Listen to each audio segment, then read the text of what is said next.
এক দোকানে গিয়েছিলাম, তখনও সন্ধ্যা হয়নি। ফুটপাতে ভাসমান স্পঞ্জ স্যান্ডেলের দোকান। স্যান্ডেলের দাম ৬০ টাকায় নিলাম, কিন্তু আমার কাছে তো ভাঙতি নেই, ছিল মাত্র ১,০০০ টাকার নোট। দোকানদার নিজে থেকেই বললেন, সমস্যা নাই, দেন। আরও কয়েকজন ক্রেতা তখন স্যান্ডেল দেখছিল। ঠিক তখনই আমার মোবাইলে কল আসে। কথা বলতে বলতে দোকানের দেওয়া বাকি টাকা পকেটে গুজে চলে আসি। অন্যমনস্ক থাকার কারণে টাকাটা গুনে নেওয়া হয়নি, যদিও সেটা করা উচিত ছিল। রাতে বাসায় ফিরে টাকা বের করলাম, দেখি তিনটা ৫০০ টাকার নোট। সর্বনাশ! দোকানদার স্যান্ডেলের দাম তো রাখেনি, উল্টো ৫০০ টাকা বেশি দিয়ে দিয়েছেন। আমার এতটা সততা নেই যে আনন্দ পাইনি, একটু খুশি হয়েছিলাম, কিন্তু কয়েক মিনিট পর থেকেই ভিতরে অস্বস্তি লাগতে শুরু করলো। লোকটার সারাদিনের কষ্টের আয় হয়তো এই ৫০০ টাকা, যা এখন আমার কাছে। তাড়াতাড়ি বাসা থেকে বের হলাম, লোকটাকে বের করতেই হবে। প্রায় আধা ঘন্টা খুঁজেও পেলাম না।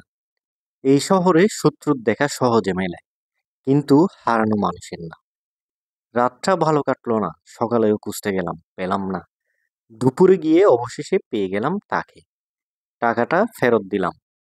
লোকটার হাসি বলে দিচ্ছিল, গত রাতেও তিনি হয়তো অনেক হিসাব কষে এই টাকা মেলানোর চেষ্টা করেছেন, পারেননি। এবার মিলে গেল। ৩ মাস পর ঢাকার বাইরে গিয়েছিলাম। বাসের যাত্রা বিরতিতে এক হোটেলে খেতে নামলাম। খাওয়া শেষে বাসে উঠে দেখি সর্বনাশ! আমার কাঁধের ব্যাগটা হোটেলেই রেখে এসেছি। ব্যাগে ছিল প্রায় ১০,০০০ টাকা আর একটা মোবাইল। তৎক্ষণাৎ বাস থেকে নেমে পড়লাম। প্রায় ৪০ মিনিট পর হোটেলে পৌঁছালাম, কিন্তু ব্যাগ নেই। চোখে পানি চলে এলো। এতদিনের সঞ্চিত টাকা! ধীরে ধীরে আশা ছেড়ে দিচ্ছিলাম। তখনই পেছন থেকে এক কিশোর ডেকে বলল, ভাই, আপনার ব্যাগটা এখানে রেখে গিয়েছিলেন। ছেলেটি নাকি আমাকে অনেকবার ডেকেছিল, কিন্তু আমি শুনিনি। ব্যাগ খুলে দেখি সবকিছু আগের মতোই আছে। হিসাব মিলাচ্ছি।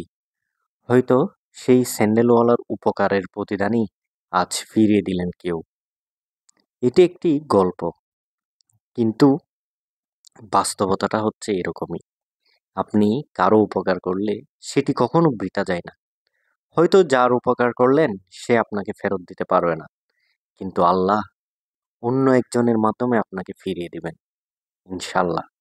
বিশ্বাস রাখুন, উপর থেকে কেউ একজন আমাদের জীবনের সুতো টানছেন।